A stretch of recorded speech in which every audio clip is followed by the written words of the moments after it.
things differently to actually compete. And that's what new players need to know. They need to know that no matter how bad it gets, they can still compete, because there's people like myself and the people sitting up here that care enough to help develop that human connection. That's what was going on there. And I really wanted you to recognize the fact it was all verbal. Type chat is good for contracts and constitutions. Through verbal contact, talking with somebody, encouraging and helping them be a better player. But you new players need to know also, you need to be willing to talk and develop and be part of that process. So there's, oh, we'll go round two. All right. So be social. Rookie channels, they're there. The typing is there. They're there to ask questions and identify what you need in the game. Find a player base. Find a training corps. They're all over the place. I know we always settle on Eve University, but I could probably name 20 or 25 individual organizations that love training new players. Dev training sessions. They're trying. Congratulations, CCP. You're starting to figure it out. But they're trying. Get your newer players to attend those dev training sessions, all right? They're going to learn a lot. And they're going to really begin to immerse themselves and realize the company that's building this game understands that that crux of getting in is hard. Local chat. Be careful, because newer players, I'm talking to you, you're joining a world of sharks, and you are a guppy, all right? And the minute you swim into the deep water, we're going to eat you up, all right? So what I want you to do is that local chat, don't ask questions there. Do what you can to find a place where they want to help train you. So, and local chat's fun, but don't believe any of it. I'm telling you, they will not double your money. So. I don't even go into that whole thing. So anyways, the war of attrition. You heard him talk about it in my short little clip, all right? Let the game come to you. How many have ever seen this picture before? Newer players. That is Eve Online. Get used to it. But I'll tell you this much. That climb you see happening, as an older player, it happens to me every time I play. There is a part of this game that I'm always learning and adapting and overcoming. So that is not something you need to fear. You need to embrace that. Because no matter how long you play this game, no matter how long you're going to be involved in this game, that is going to happen over and over and over again. And I promise you this, the minute you think you made it, what they don't tell you is, what they don't tell you is, no one has ever made it, but if somebody does, they kill him and throw him off the cliff anyways. All right, so it's a war of attrition. Let the game come to you. Be patient. Be patient. This game's about being patient. I've lost more expensive ships by being very impatient in this game. Hate losing. I didn't say I love winning. My dad told me a long time ago there was a story that I was told. He says, Brad, if you approach life like this, winning isn't everything. And I'll say it again. Winning isn't everything, but losing sure does suck. All right? That's what that means. You've got to hate losing. You've got to be patient enough to realize that through the bottom section there, education and the key to survival, you will become better at this game. All right? You will. But you got to hate losing. All right? What's that saying? Everyone should know it. We probably all can quote it. Don't fly anything. Can't afford to lose. And I'm burning through these. Do the simple things. It makes Eve easy. Newer players, I'm talking to you out there, and if you're here in the audience, if you do the simple things, organize your hangar, be diligent about all. Listen, I am a pack rat, and eventually somebody taught me some great organizational skills in EVE Online. If I would have had EVE Online while I was going through college, I probably would have been a doctor by now. But anyways, I learned more by doing the simple things. It made the game easy. And my final slide is what he ended with. Playing EVE is a process. It's a process. It's a process. Newer players, you've got to follow that process. If you think there are shortcuts in EVE, you're going to lose. All right? There are no shortcuts in EVE. You're dealing with a gaming community that has been around for 10 years now, and we still challenge ourselves but we also understand we are going to be the generation that's going to carry the newer players if they are willing to follow the process. I know it sounds like work. It really isn't. It's just a challenge that if you continue to immerse yourself in this new Eden, the games that are coming out, Dust is now on PC. Oh God, that was awesome. And Valkyrie, I think we're going to be part of a company's growth and a company that is identifiable as being brand loyal, that we're going to have a lot of fun being part of their universe, because there's no other game out there that not only do we get to immerse ourselves, we get to show up in Iceland, in Reykjavik, and share with all the devs. That's pretty. So anyways, that's me. Follow the process, enjoy yourself, hate to lose, be social, get out there and meet these EVE players, because you're going to find out there's actually there are a lot nicer, kinder EVE players than the ones that get all the publicity. And thank you for coming to Coaching Them Up in EVE, and I hope you enjoyed the alcohol-free t-shirts. But I'm going to get on to the next presenter. I brought the Noir Academy, a mercenary group here. Seth has been playing EVE for about 4 years. Seth is the training organization for Noir mercenaries, and I'm going to turn it over to Seth.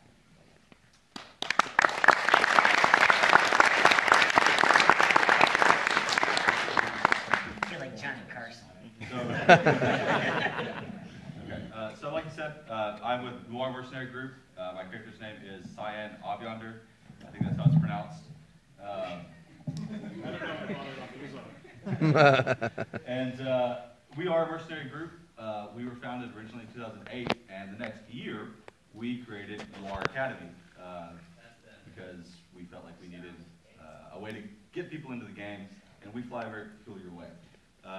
So we wanted to teach people, kind of like a master's class, not brand new players, but new players in many ways, how to fly, sort of advanced, a little bit more than your F1 monkeys out there. I took over Noir Academy about a year ago, and just hit the green button. I got it. All right. Coaching again. I took over about a year ago, and we'd had a lot of burnout for our leadership, and so one of my main goals was sort of restructuring the academy, making it so that our leadership, the burden wasn't unbearable, but we're still able to provide really good training for our members. So the way that we did that eventually, after trial and error, is presented here. So this is for you guys that have maybe new players in your corporation, and you're finding it hard to teach them, to really bring them into the game. This is kind of focused on you guys. So what I ended up doing, we kind of broke it down into steps, and your first step is to identify the challenges that you are facing. And this can be applied to any situation. This is kind of my specific situation, but you take the main points and you can apply it to no matter what your corporation's like, what your players are like, what their needs are. Our challenges, and many of these will apply to you guys, is that you're not in front of your players. You know, you can look here and I can speak with you and we can have real feedback instantaneously. You can't do that in EVE Online. You're separated by a screen at the most, maybe language barriers. There's a lot of separation between you and the other person. Any of you that are dedicated to helping those new guys are volunteers. You're not being paid. No one's making you log in. You cannot show up the next day and the hell with everyone else. And there's nothing stopping you from doing that. And of course, there is a training lag. The things that you teach aren't going to be sort of caught on immediately. So those were my challenges that I was facing. You need to identify the ones that you guys have, that your players are having. From there, once you know your problems, you can start to identify your solutions. How are you going to tackle those problems? What do you need to teach? Are you very good at hot dropping, but you're terrible at gate camping? You need to identify how you're going to go about that. Is a practical solution going out there and actually doing it? Or is it maybe just talking? It's, you know, if you're using the same example, hot dropping, you can sort of just coach someone over that using your voice. Just right-click the ship, jump to, don't bridge, and that's it. But after that, you've identified what you're going to do, how you're going to do it. You need to refine it to make sure that it's streamlined, it's simple, it's easy, it's effective. Sorry, am I not in the line? And then you need to implement that. You need to make sure that it is actually being used, that you're actually doing it. And finally, of course, you need to evaluate, is it actually working at all? If not, maybe practicals aren't the thing that your guys are interested in doing, and they'd rather just take a written test or something. Maybe you've got weird people in your corporation.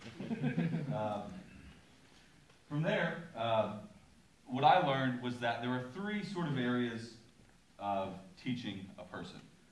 You've got knowledge, skills, and attitude. The first two, you can teach people.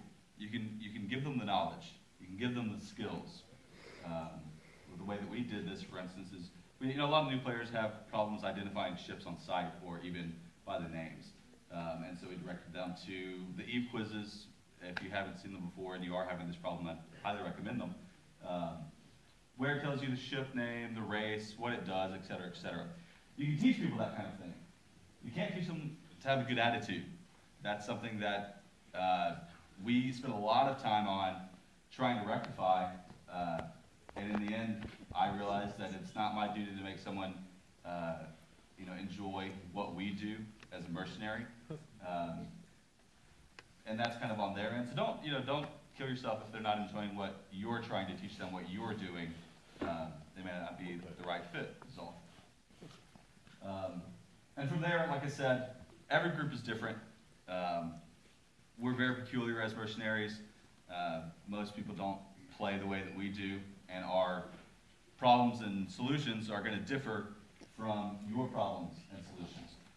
But listen to the people that you're trying to train. If you've got new players in your corporation, if you've got people that are new to your specific type of play, lend them your ear. Really pay attention to what they need, what they want, and try to find the solution that works for you guys. And yeah, like I said, kind of make sure that what you come up with works for your trainers, works for your students, because as DNS Black said, CCP is not going to fill this gap. Noir Academy is one of many, and we can't fill it by ourselves either. Even if your corporation is not dedicated solely to bringing new players in, you've got to be able to support the new players that you do have in your corporation. And that is the very end. Thank you very much, guys.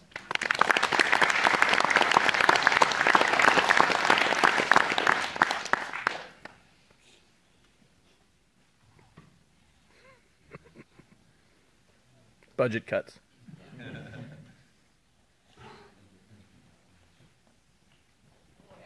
I'll just talk real quick about Kain. The next presenter I brought, because I thought this was a epic hallmark year for us, seeing the PC side. Kain Spero is a member of the CPM, and by the way, Seth is also a candidate for CSM this year. It's like that pre-nervous stuff for tomorrow. I'm pretty excited. I've been thinking about it. Thanks for bringing it up. His luggage got PvP'd somewhere over the North Atlantic, so.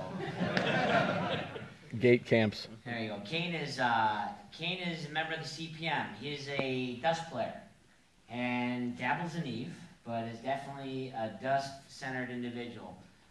You mentioned Kain Spero on the forums, and everyone knows him.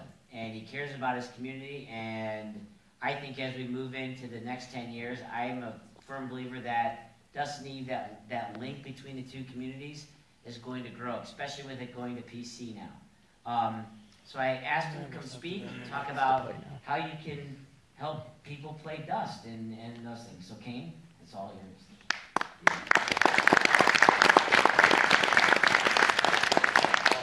One thing I'm just going to be talking and focusing on Dust as it is right now on the console. There's going to be changes. There's not a lot of concrete plans right now for Project Legion, but this Dust is still an experience that's currently in existence right now on TQ and affects EVE every day. So what is Dust? So new EVE is harsh, and so is Dust. Sometimes some would say too much so. The new player experience has a lot of issues with it right now. One, the tutorial's somewhat lacking, and the fact that as you spawn into a match, you'll be looking around and then you're going to be dead, and you don't know why. So the thing is, it's an MMO FPS set on the planet's New Eden. It takes place on TQ whether it's the high-sec matches, whether it's low-sec matches, or faction warfare matches, it's all happening in the world. Right now, the Eve Dust link is, it's not a strong link, but it's interesting that even with this small link that exists now, the huge moves that people have made to merge these communities and to participate in both of these games. So right now you just have POS bonuses, stuff like increased production time and decreased fuel cost for owning districts, only in Molten Heath right now. And the other thing that's a very visceral, tangible connection between the games is the orbital support. Basically, you guys get to blow the hell out of us on the ground. So, it's fun. And you can kill meals for it too now. So, yeah. Now that happens in faction warfare and in planetary conquest. Now, the thing is, sometimes in Dust it feels like this. Whether the eagle is Eve above you because it's this giant world and you feel like, well, what's our place in it? Or you're a new player and that's a proto-stomper coming down to just ruin your day. The fact of the matter is you have to persevere.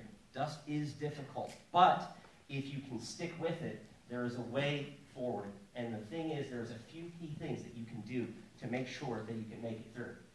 Now, hubs to proto here. The most important tool that you have in Dust is your mouth and your headset and communications. You have to talk to people. You have to connect to the people that you're playing with. And like part of that, squad or die. If you play solo, yes, some people can do it, but if you're a new player, find a squad. There's a squad finder tool in the game. Meet up with people, talk to those people, and figure out what the hell is going on. Because no one's going to handhold you and tell you. You have to seek out the knowledge. Now that's a problem I hope maybe we can fix moving forward with things in Dust and with things in Project Legion. But that's kind of the reality that we have right now. There are some groups out there. Ivy League has a Dust version of itself. It's Dust University, headed up by Denny Fleetfoot, and is a fantastic organization. It is a place that you can learn the ropes in a safe environment with people that are either new or they've been around the block and they care about those new players. Now one thing, the youth community has always been there to help the new players, and it's amazing seeing the same thing happen in Dust too. CC may not fill the gap, but we are given the social tools to fill those gaps. Now the other thing is, if you ever play Dust, don't just go in and say, oh, I want to do this. I want to use an assault rifle a little bit here. I'm going to dabble a little bit there. You can't do that. Just in a similar fashion to Eve, you have to focus your skills. Decide on something that seems to interest you, whether it be in logistics, whether it be a heavy, AV player. Focus those skills. Fill out that role first before you venture on to different things. Because if you focus, you can get to where the other higher-end players are faster and become effective even in in-game matches like Planetary Conquest. Now, the thing is, you have the choice of how you expand this connection, both on the Eve side and the Dust side. You can choose to completely ignore it, or you can choose to see if there's an advantage to it yourselves, with current industry changes and all the things that are going on. Molten Heath maybe doesn't seem so boring anymore when you've got stuff like 40% reduction bonuses and POS fuel bonuses on every single temperate planet on the moon, on all those moons around those planets. So now the thing is, you can own the link, and you own the link by putting, actually engaging. You can't just say, oh, well, that's interesting. You engage that by talking to the people. You have to connect socially with these, now, Dusters, they're console players right now. They come from a different culture. Some of them are PC players as well, but that doesn't mean that they aren't people. And they're people that...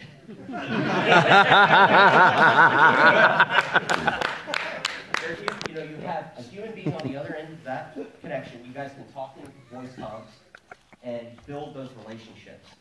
And that's one of the keys here. Even moving forward, what may happen with Dust, moving in Project Legion, there's still relationships to be built that will last through years and years and years into the future. And this is a moment in history where you can get in on the ground floor of a game and build relationships from the very foundation of it that will last for years and hopefully decades to come. And that's why we'll proceed. Yeah, thank you.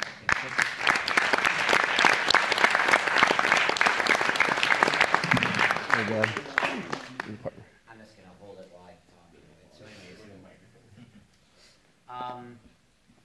if you're familiar with DNS, we kind of hang out around Curse, and we go to a number of different places. And while I was wandering through Curse, I ran into probably the best bubble camp training organization that I've ever run into, because they kill me on a regular basis. They don't tackle the Arazu anymore. But Bren is a former Navy man and is an engineer. And he has put together an organization by the name of Art of War that is founded by a group called Ouch. And their sole purpose is to help new players go out and learn the basics of some of the most dangerous places in EVE to live. So without further ado, I'm going to introduce Bren. Bren's presentation got nuked by the Navy. We're not sure where it is. So Bren's going to share what his approach is to helping get new players to survive and adapt and be better at playing the game of EVE.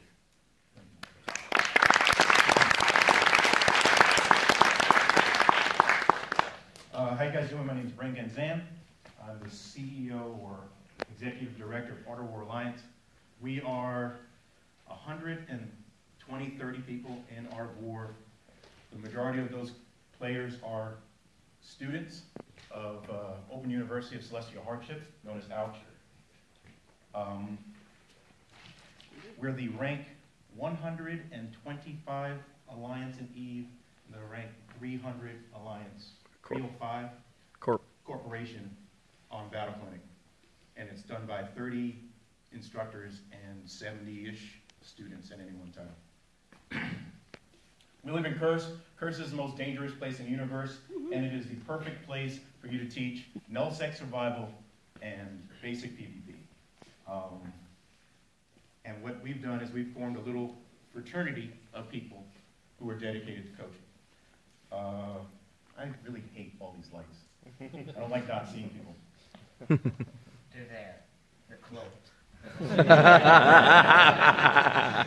I am a Falcon pilot, so don't be offended.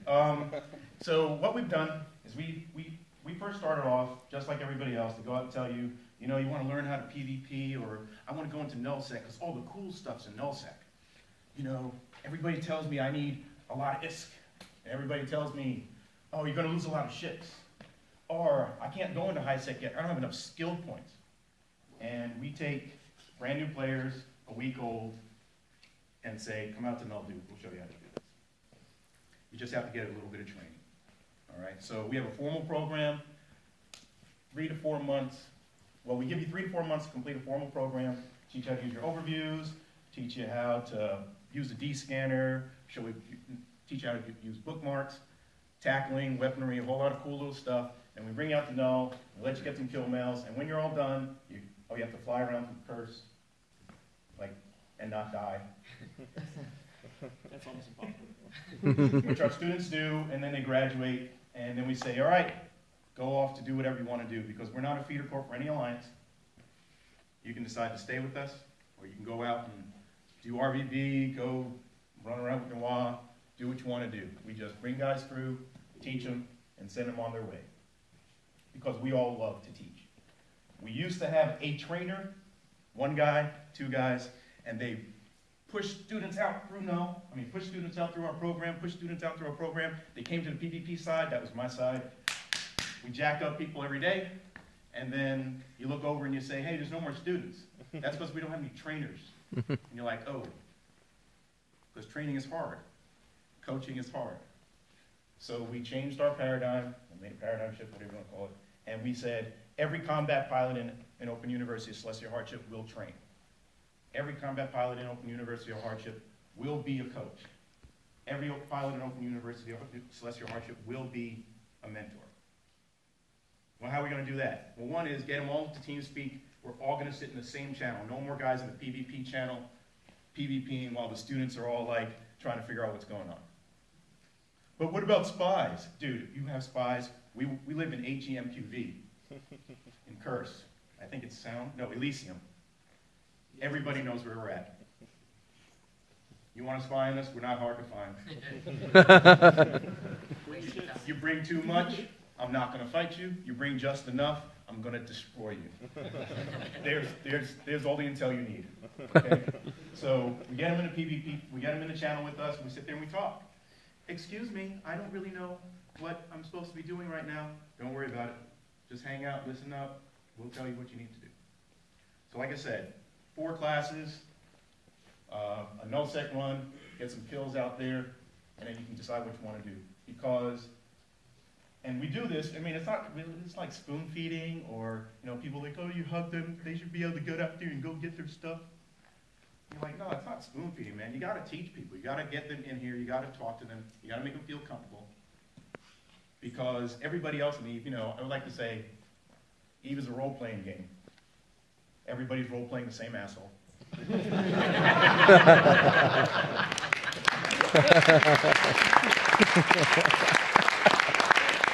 don't get me wrong, my corp is full of assholes. Yeah. All right? But, you know, you don't have to be mean, you don't have to be hard, and especially for a new player, you know, I don't need to take your ship and say, oh, suck it up, dude, hard enough, this is Eve, you know. I like to get, like, really hardened veterans coming out, and I can, after we kill them, we go, that guy's been playing for 2 weeks. Or, thanks, man, that was his first kill. You know, appreciate it. So that's what you do. Now, the final thing I find that we have to do is, you have to understand, I want all of you to be coaches, too. All right? Everybody needs a coach. In fact, I got a question. How many people here, I got to see, how many people here are new players? None. 1, 6. Okay, so all you guys are veterans, right? All you guys know what the fuck to do.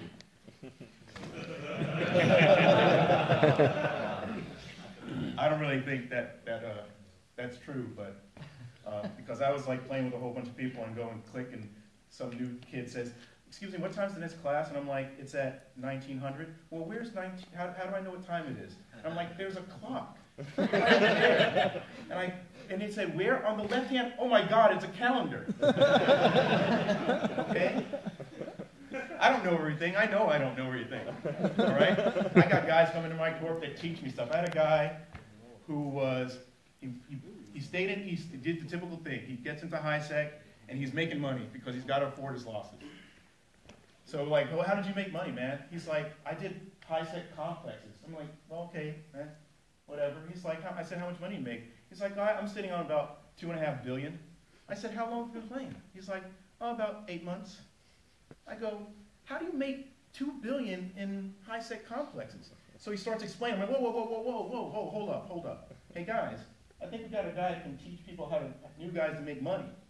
Because I couldn't make $2 billion in 8 months when I was a new player, flying around and doing complexes in a freaking Vexer or something, whatever he was doing.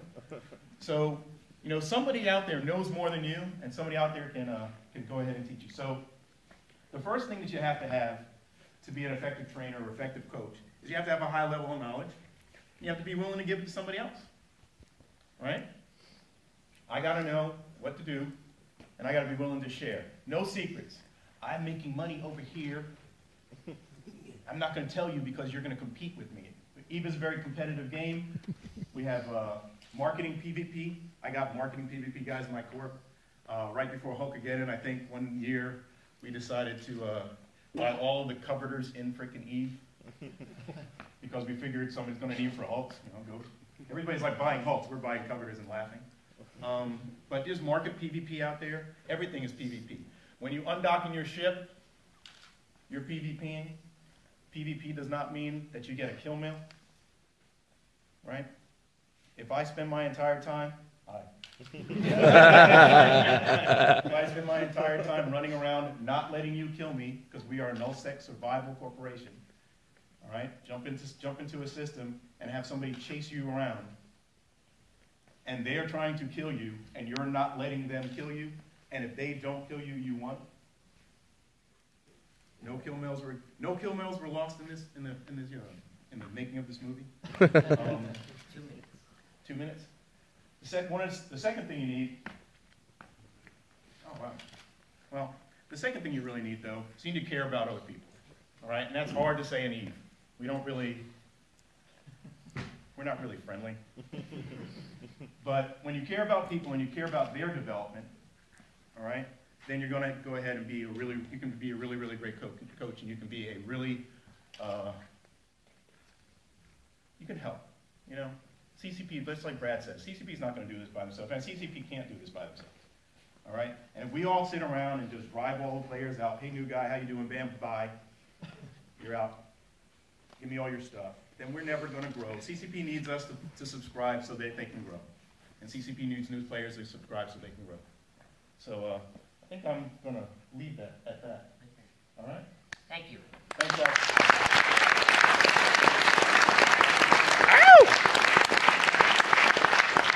Do we have a hand mic anywhere? Do we have a hand mic? Yeah.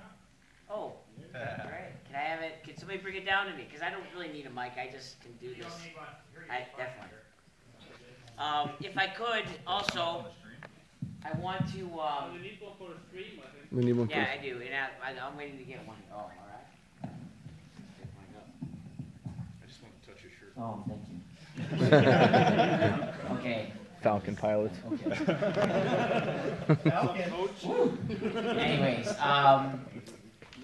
we didn't get a time last year to give you guys a chance to ask questions, and I really told these guys we got to get to a point where we can get out there and have you ask us some questions, and we've got the exact amount of time I wanted to have to ask those questions. So if you have a question, I will come up to you, because some reason every time you put a mic stand down here, you don't want to get up. So I'm going to serve you and walk around. So if you have a question, just raise your hand or just yell it out, but I got to take you the mic. Any questions? Oh, come on, there's one. Here we go. Oh. Like, give us your mic. I will. Hours away. I've got a few colleagues at the company which are slightly interested in EVE Online, but I don't know how exactly to get them hooked. I always tell them, well, do the 2-week trial and find out, but I don't know whether or not this is good for them. So do you have any proposal for getting people hooked in 2 weeks or within 2 weeks within the trial period? Go ahead. For myself, I feel like what really hooks people to EVE is not any of the gameplay. I don't think there's anything that you can specifically do gameplay-wise that's going to get someone hooked in 2 weeks. Rather, just befriending them and talking with them and playing with them and being very social and active with them gets people logging back in the next day and the next day and the next day. But even as a longtime player, there are parts of the game that get stale for me and don't interest me after a while. So I think a new player, gameplay itself is not going to be the thing.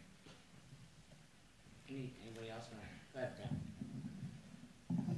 When you say that, you know, how do I hook them? The answer is none of us know. All right, because we don't know them, so we don't know what they would want to do. Are they people who like to do puzzles because they'll get into industry or something like that? EVE is such a big game and it's so broad that you can't answer the question. They're going to either fall in love with it or they're going to hate it. So just like Seth said, you know, you have to get them into team speak with you. You have to live with them. You have to talk with them. You have to help them figure it out. You have to coach them. That's the only way they're going to stay. Nice plug. I usually ask, we got a question? You're raising your hand. I usually say this: if you're married, you'll be divorced. If you have a girlfriend, she'll leave you, and your kids will not know who you are after you play this game for that period of time. Do you really want to do that? And believe it or not, there are a lot of people that really want to do that. So I think that's the best answer. There is no answer to that. For me, it was falling in love with Star Blazers, growing up watching that anime, growing up watching Star Trek, Star Wars. I was ready for a game like EVE. The sad part, I didn't really get until I was 36. I mean, if I would have been a kid, I probably, you know, if this came out as a kid, I don't know if I would have had the same appreciation for how well it's developed along that. So it's whatever they like. So next question. Somebody has to have one. Here we go. Yeah, hi. I just want a few thoughts actually on corporation growth, because my corporation, we had quite a lot of people coming in the last few weeks. We grew like a lot, and we were thinking about, we did a recruitment stop actually, just to let them all settle in. And what are your thoughts on corporation growth? How fast can they grow, and what you should be aware about, just basically? Anybody?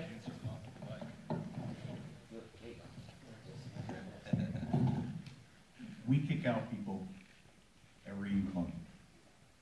If you don't log in, if we don't see you, we kick you out. So I'm a terrible person to tell you how to grow your corporation. I get new players every week. I get a half dozen to a dozen new players every week, and they either stay or they don't. So as far as growing, you know, what do you have to do to grow? In order to grow, you have to have something to give them. You know, they want fun. Oh, we are growing.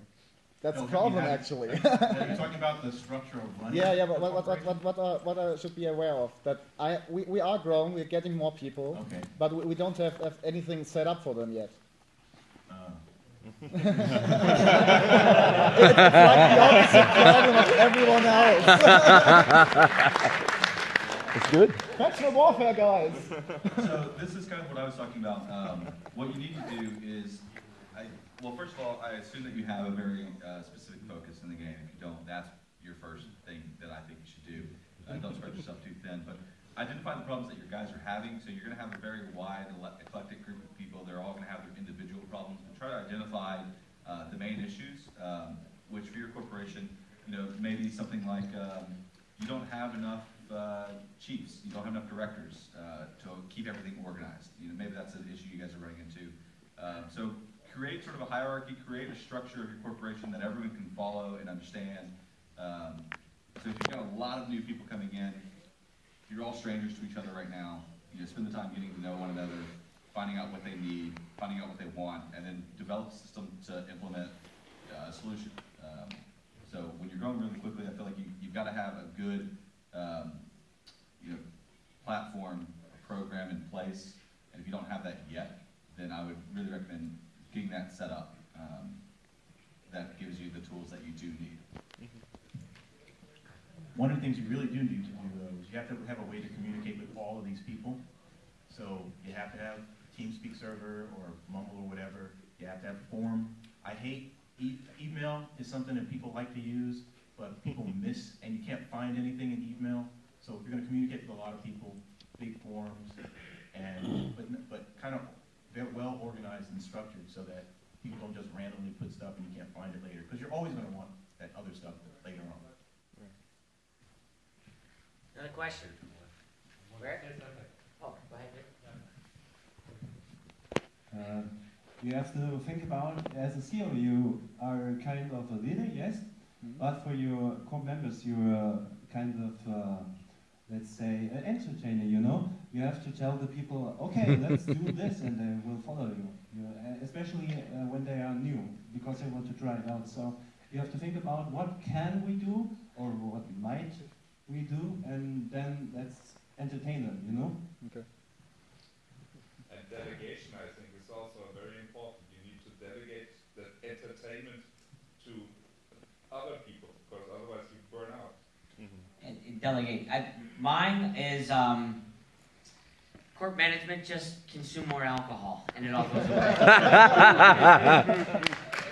Yeah. Another question. Anyone?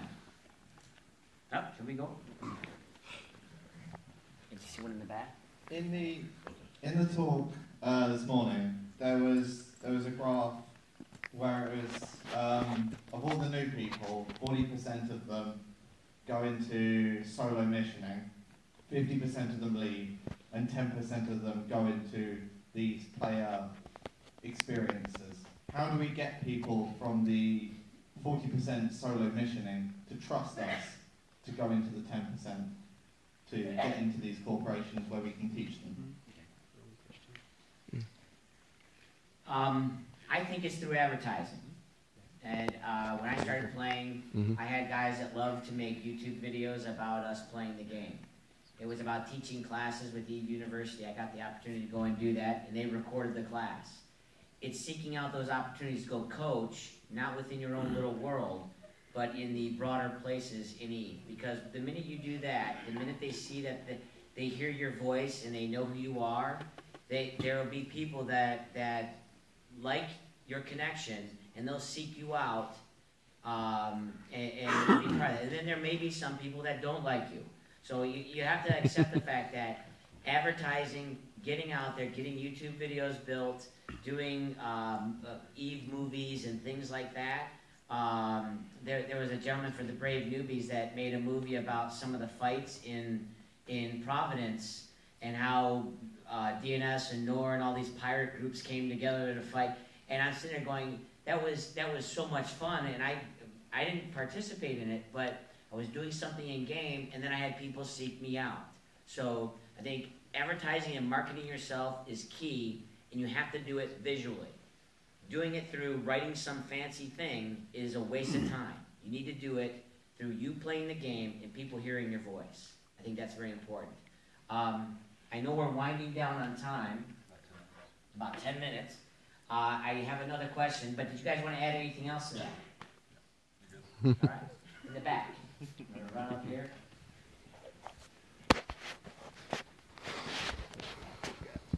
All right, so from my experience, I found it quite easy to get on board pilots who are willing to follow your lead, to participate in certain operation. But it's extremely difficult to find someone who is willing to organize that thing, who is willing to organize something. How do you deal with that, and how do you find such people? Spies. I'll take backup on this one. It was a sexy voice. It's a really great question, and a problem I think all of us, when you ask, we're like, yeah, we've been there. The thing is, like I said, we're all volunteers. No one's paying us to train other people, and it is a lot of work. For my part, like I said earlier, we had a lot of turnover with our trainers because it's such a load of work. So I really tried to streamline and take the weight off of our trainers' shoulders as much as possible.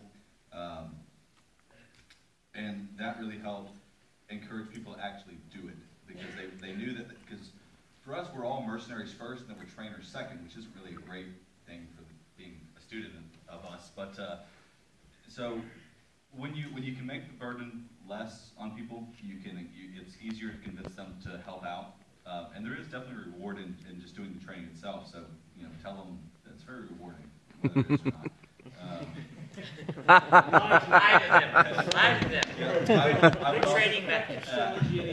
I would also, bribes are really good, in all seriousness. But so yeah, for us personally, what we did was we had websites built that helped us with the system, at the administration part, keeping notes and things like that. You don't have to go that far, but the less your guys are responsible for, and the more you can spread that load out, the easier it is to convince someone to actually be willing to do it.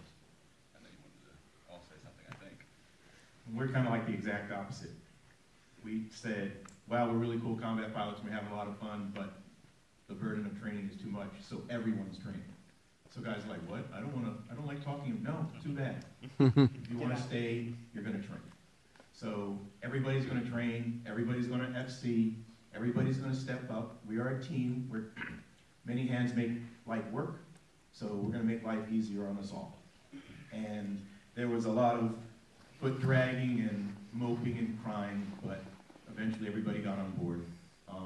There's only really probably 2 real extroverts in Open University at Celestial Hardship, and that's me and Jack Reacher. And everybody else is kind of like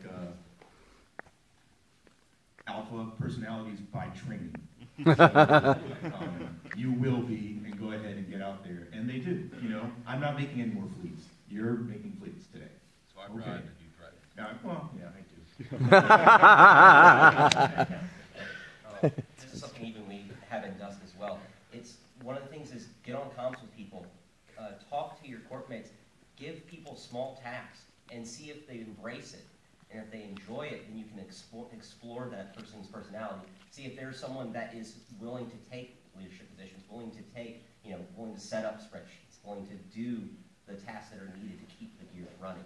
But you have to keep your ears open. You have to look in your, basically look through your current roster. Maybe there's someone in your corp that you didn't think of before, but you have a conversation with them and you give them an opportunity, and that's when you can find out if you actually have those people available. I'm going to add in a little bit on that.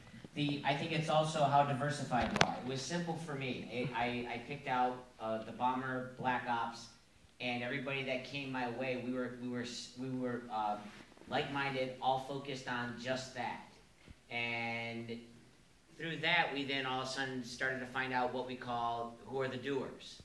And when you have a corp full of doers, you can force them to be doers too. But when you have a corp full of doers, they begin to, as we began to go off of our focus of Black Ops and explore some other types of fighting, which, by the way, we're really bad at times. But it was, the doers took over. And it was no longer just myself being that driving force. I was no longer the coach. I then became a player when I allowed somebody to go out and do, and it's about allowing that to happen. And you know what? You're gonna fail, they're gonna fail, and that cliff that I showed you, that's exactly what's going to happen every time. But in the best part about that cliff, the crazy thing is, every one of those little stick figures is having an absolute ball climbing and then dying, and climbing again and then dying. So that's the way you have to embrace the doers. And some of the harder parts for the A-type personalities is to do one of these things and go, all right, when the whistle blows, you're going to be first, all right? And as we go out there, and I'm going to go along for the ride. So be doers. Any more questions? Last one. Make it a good one. In the back, anybody? Have one. Here we go. One in the middle. I got one here. I'll try to get two in. Hiya. I have actually a slightly different question related to Dust. I'm not a Dust player, so I'm just asking, what is the difference in the mentality of new players in Dust versus new players in Eve? Is there anything common, or is there anything very different do you need to shape those Dust players into something? Don't worry, they all hate me, so besides that. I would say with Dusters, you can't have lapses in content. You have there's kind of an immediacy with Dust Player, because all you have your experience in Dust right now is limited to PvP. That's what you do 100% of the time. And you have to, that's kind of, you have to look at that mentality. The fact that, you're looking at people that, not short attention span, instant gratification is one of them. So you have to be willing to provide content, you need to be willing to provide content at short notice, and you need to be able to provide that in a steady stream. Because even a week or a 2-week lapse is like an eternity, in an FPS. So that's probably I would say probably one of the most important things is make sure you're on top of providing content. I'm going to add in a little too. Me and Kain have been working together because I really love the Dust Link. I have been falling in love with it ever since my son plays, and I have finally embraced it, and I'm doing things.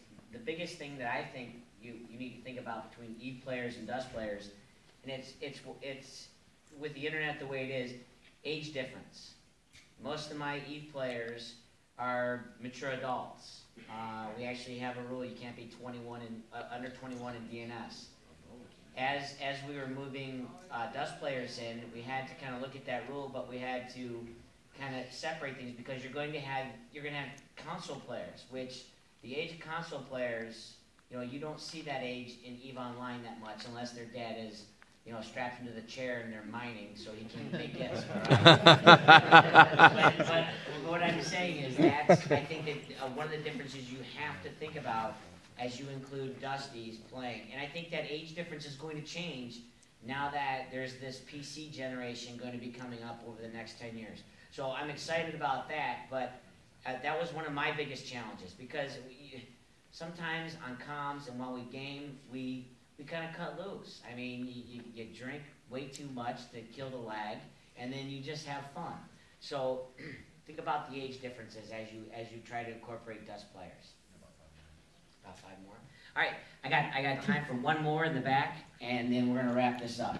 If I could get that movie. I'm out of time now. No more questions. Thank you, Cheryl. Run down and beat me. Thank you very much. Enjoy FanFest. I appreciate you guys showing up. I hope you enjoyed this.